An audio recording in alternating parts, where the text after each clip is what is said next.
Details చూద్దాం. శాంతి భద్రతల అంశంపై ముఖ్యమంత్రి చంద్రబాబు శ్వేతపత్రం విడుదల చేయనున్నారు. ఇవాళ మధ్యాహ్నం 3 గంటలకు రాష్ట్ర సచివాలయంలో శ్వేతపత్రం విడుదల చేయాలని ప్రభుత్వం నిర్ణయించింది.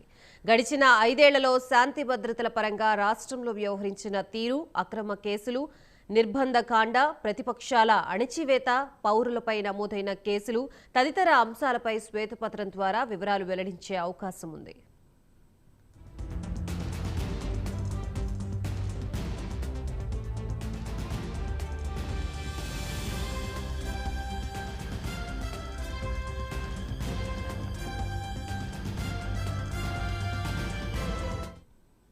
భావ ప్రకటన స్వేచ్ఛను అడ్డుకునేలా గత పాలకులు వ్యవహరించిన తీరు, సాధారణ పౌరులపైన కేసుల నమోదు చేసిన వ్యవహారం, ఎస్సీలపై దాడులు, హత్య కేసుల తదితర అంశాలని ప్రస్తావించే అవకాశం ఉంది.